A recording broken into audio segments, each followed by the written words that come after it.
아무래도 많은 분들께서 현대차가 윗꼬리 음봉 구간을 동반을 하면서 사실상 거래량까지도 나와주니까 고점 부분이 아닐까라고 질문하시는 분들 많이 계시더라고요. 그래서 제가 오늘 영상을 통해서 당장 현대차가 어떤 흐름을 내일 보여줄지 오늘 영상을 통해서 말씀을 드릴 테니까 오늘 영상 꼭 끝까지 시청을 해주시고 좋아요, 구독 한 번씩만 눌러주시길 바라겠습니다. 지금부터 중요한 내용 말씀을 드립니다. 당장에 현대차가 이렇게까지 큰 폭의 상승 구간을 만들어낼 수 있었던 가장 큰 이유가 뭐예요? 결국은 로봇 관련된 종목으로 얽히면서 주가 어떻게 됐다? 급등 구간을 만들어냈다는 걸 확인해 볼 수 있다고. 특히나 지금 틸란스가 공개가 되면서 기폭제로 작용을 하면서 미친 듯이 상승 구간을 만들어냈죠. 그럼 곰곰이 한번 생각해 본다라고 하면 지금 윗꼬리 음봉 구간을 만들어냈을 때 얼마만큼의 거래 대금이 터져줬어요? 7조 원 넘는 거래 대금이 터져줬다는 걸 확인해 볼 수 있죠. 이와 동시에 지금 보신다라고 하면 현대차 노조에서 로봇 반대를 하겠다라고 이야기가 나와주면서 주가가 하락 구간을 크게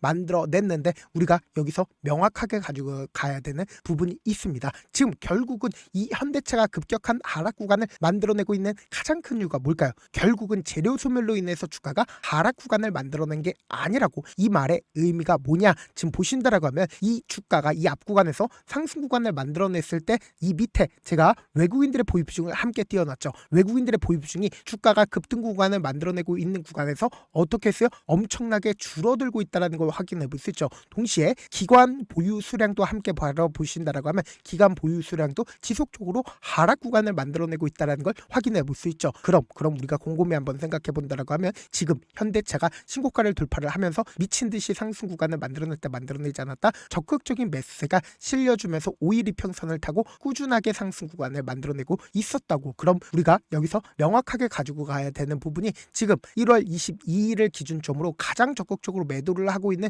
주체들이 누구예요? 골드만삭스와 JP모건, 맥컬리 증권인 거 확인해 볼 수 있죠. 그러니까 외국계 창고의 적극적인 매도세로 인해서 주가가 하락 구간을 만들어내고 있는 건데 우리가 여기서 명확하게 가지고 가야 된다. 지금 보신다라고 하면 1월 8일을 기준점으로 외국계 창고의 적극적인 매도세가 얼마만큼 나와줬냐? 지금 보신다라고 하면 150만 주의 적극적인 매도세가 나와줬다는 걸 확인해 볼 수 있죠. 골드만삭스, JP모건과 같은 경우에 사실상 얼마만큼의 매도세가 나와줬어요? 170만 주의 적극적인 매도세가 지속적으로 나와주고 있다는 걸 확인해 볼 수 있죠. 근데 우리가 여기서 명확하게 가지고 갈 수 있는 부분이 현대차의 골드만삭스와 모건스탠리 뭐예요? 공매도 대량 보유자인 걸 확인해 볼 수 있다고. 공매도 대량 보유자가 지금의 구간에서 적극적으로 매도를 하고 있으면서 동시에 대차 거래를 중심으로 보신다라고 하면 590만 주까지 늘어나지 않았다. 590만 주까지 늘어났다는 걸 확인해 볼 수 있죠. 그러니까 그만큼 하방 압력 강력했어요? 강력하지 않았어요? 하방 압력 강력했었다는 걸 확인해 볼 수 있죠. 그럼 지금의 구간이 고점 부분일까요?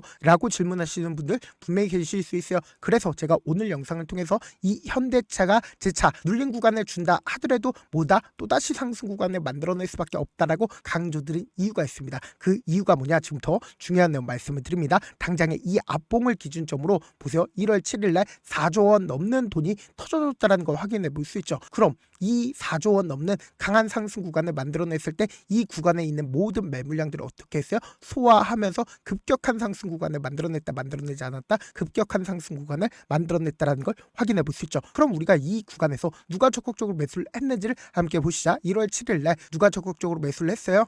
지금 보신다라고 하면 JP모건과 UBS증권, 골드만삭스가 적극적으로 매수를 했죠. 그러니까 결국은 누구예요? 공매도 대량 보유자의 적극적인 매수세로 인해서 주가 어떻게 됐다? 5일 이평선을 타고 상승 구간을 만들어낼 수가 있었다 없었다? 5일 이평선을 타고 상승 구간을 만들어낼 수가 있었다라는 거예요. 그 이유가 뭐예요? 결국은 이 구간에 악성 매물대가 존재를 하나요? 존재하지 않나요? 악성 매물대가 존재하지 않는다고. 그러니까 조그마한 돈만 써도 주가는 어떻게 된다? 상승 구간을 만들어낼 수가 있었다라는 거죠. 그럼 곰곰이 한번 생각해 본다라고 하면 1월 19일부터 거래량들이 지속적으로 늘어나고 있다, 늘어나지 않고 있다, 늘어나고 있다라는 걸 확인해 볼 수 있죠. 그럼 이 말의 의미가 뭐예요? 결국은 이 구간에서 누군가 적극적으로 매수를 했기 때문에 주가 미친 듯이 상승 구간을 만들어내지 않았다, 만들어냈다라는 걸 확인해 볼 수 있다고. 그럼 당장에 1월 19일부터 1월 21일까지 가장 적극적으로 매수를 한 주체가 누구인지를 함께 보시자. 지금 보신다라고 하면 개인들의 물량들이 가장 많이 붙어줬다라는 걸 확인해 볼 수 있죠. 그럼 이 말의 의미가 뭐예요? 결국은 이 구간의 상승 구간을 만들어냈을 때 개인들의 물량들이 엄청나게 붙어줬다 붙어주지 않았다 붙어줬다라는 걸 확인해 볼 수 있죠. 동시에 신한투자증권의 적극적인 매수세가 실려줬는데 신한투자증권 어떻게 했어요? 오늘의 이 구간에서 자신들의 물량들 거의 대부분 매도를 했다 매도를 하지 않았다 매도했다라는 걸 확인해 볼 수 있죠. 동시에 미래에셋증권은 사실상 이 상승 구간에서 적극적으로 매수를 했죠. 근데 사실상 오늘을 기준점으로 얼마만큼의 매수세가 실려줬다? 56만 주를 추가로 매수를 했다라는 걸 확인해 볼 수 있다고. 그럼 이 말의 의미가 뭐냐? 당장에 곰곰이 한번 생각을 해보세요. 이 앞봉을 기준점으로 4조 원 넘는 돈이 터져주면서 주가가 신고가를 돌파를 하는 강한 상승 구간을 만들어냈고 이 구간에서도 6조 원 넘는 거래 대금이 터져주면서 주가가 미친 듯이 상승 구간을 만들어냈다는 걸 확인해 볼 수 있죠. 그럼 곰곰이 한번 생각해 본다라고 하면 이 구간에서 적극적으로 매수를 하면서 엄청난 돈이 유입이 되어 있다 유입이 되어 있지 않다 엄청난 돈이 유입이 되어 있다라는 걸 확인해 볼 수 있다고. 그럼 당장 오늘을 기준점으로 누가 적극적으로 매수를 했는지를 함께 보시자. 지금 보신다라고 하면 NH투자증권의 적극적인 매수세가 얼마만큼 실려줬어요? 116만 주를 매수를 했다라는 걸 확인해 볼 수 있다고. 그러니까 지금까지 5일 이평선을 타고 상승 구간을 만들어냈을 때 NH투자증권 어떻게 했어요? 자신들의 물량들 매도하지 않았죠. 그런데 이 구간에서 적극적인 매수세가 실려줬다 실려주지 않았다 실려줬다라는 걸 확인해 볼 수 있다고. 그럼 이 말의 의미가 뭐예요? 단기적으로는 악재 부분이 시장에 노출받으면서 주가가 하방 압력을 받겠지만 결국은 뭐다? 단기적인 하락 구간을 만들어낸다 하더라도 폭락 구간을 만들어낼까? 절대로 폭락 구간을 만들어내지 못한다라고 강조드린 가장 큰 이유가 뭐예요? 당장 이 세봉을 기준점으로 엄청난 돈이 유입이 되어 있기 때문에 결국은 단기적인 하락 구간을 만들어낸다 하더라도 또다시 상승 구간을 만들어내지 않는다 만들어낼 수밖에 없는 구간이다. 그런데 그럼에도 불구하고 우리가 가장 걱정하고 있는 부분이 외국인들과 기관이 지속적으로 매도하고 있으니까 지금의 구간에서 사실상 고점 부분 아니에요 라고 질문하시는 분들 분명히 계실 수 있어요. 근데 제가 분명히 말씀드릴게요. 외국인들이 아무리 적극적으로 매도를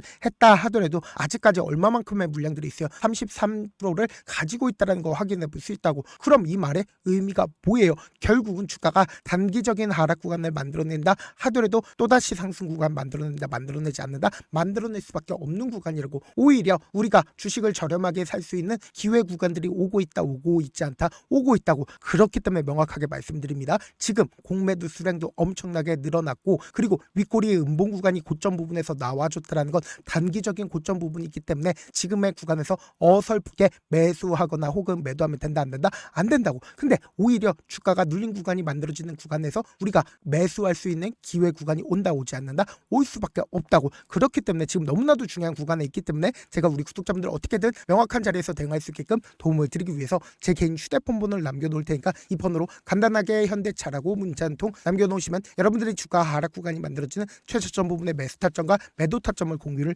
해드려 보도록 하겠습니다. 제가 분명히 말씀드렸어요. 오히려 주가가 눌린 구간이 만들어지는 최저점 부분이 우리에게 뭐다? 기회 구간이 될 수밖에 없다고. 왜 그래요? 결국은 엄청난 돈을 쓰면서 상승 구간을 만들어냈기 때문에 동시에 이 윗꼬리 음봉 구간을 만들어내고 있는 구간에서 누가 적극적으로 매수를 했다? NH투자증권이 적극적으로 매수를 했고 동시에 외국인들도 아직까지 자신들의 물량들 충분히 가지고 있다 가지고 있지 않다 충분히 가지고 있다고. 결국은 뭐예요? 이 구간에서 매수를 했었던 주체들이 이 상승 구간에서 단기적인 차익 매물이 나와줬기 때문에 주가가 지속적으로 상승 구간을 만들어낸 거지만 그럼에도 불구하고 외인들은 자신들의 물량들 이 고가권에서 일부분 매도했다고. 그럼 이 말의 의미가 뭐예요? 결국은 주가 하락 구간을 만들어낸다 하더라도 폭락 구간 크게 만들어낼까? 절대로 폭락 구간 크게 만들어내지 못한다라고 강조드린 가장 큰 이유가 뭐예요? 결국 엄청난 돈이 들어가 있기 때문이다. 그렇기 때문에 제가 말씀드린 타점 확인하고 어떻게 하자? 안정적으로 당하시자. 사실 많은 분들께서 주식을 어렵게 생각하는데 어렵게 생각할 필요가 없거든요. 결국 뭐예요? 싸게 매수해서 비싸게 매도하면 돼요. 이렇게 쉬운 결론이 있는데도 우리가 하지 못하는 이유가 뭐예요? 매수를 할지 매도를 할지 명확한 근거나 계획을 가지고 그리고 중심을 잡고 매매를 하지 못하기 때문이죠. 그래서 매매를 할 때 중심 없이 매매를 하다 보니까 어때요? 올라간다고 매수해놓고 3% 5% 약속일 때 매도하고 아니면 사놓고 계속 떨어지면 그냥 투시잖아. 그리고는 주변에다가 나는 장기 투자자야라고 얘기하시잖아. 그래서 이렇게 기준을 잡고 매매를 하지 못하시는 분들 너무나도 많아서 제가 우리 구독자분들이라도 중심을 잡고 매매를 할 수 있게끔 도움을 드리고 있죠. 사실 여러분들이 방송 보면서 혼자서 타점 따라하는 거랑 제가 실시간으로 공유해드리는 타점이랑 같아요 달라요? 다르잖아. 제 방송에서 말씀드린 타점도 그냥 드리는 게 아니라 4시간이고 5시간이고 분석을 한 다음에 또 영상을 만드는데 몇 시간 걸려서 어렵게 공유해드리고 있는데 문자로 실시간 대응 받으면 직접 눈으로 하나하나 체크가 가능하니까 빠르게 대응이 가능하죠. 그래서 제가 공유해드린 타점 보지 않고 혼자 한다라고 하면 메이저 수급 고급트는 개인들의 심리를 너무나도 잘 파악하고 있기 때문에 지금처럼 주가가 하락 구간이 만들어지는 최저점 부분에서 매수하지 못하고 주가가 상승하는 구간에서 매수를 너무나도 잘했어요. 고점 부분에서 매도하지 못한다라고 하면 어떻게 돼요? 큰 폭의 하락 구간에서 매수해야 될지 손절해야 될지 고민하신다고. 그렇기 때문에 제가 말씀드린 타점 확인하고 어떻게 하자? 안정적으로 대가시자. 다시 한번 강조 드려보도록 할게요.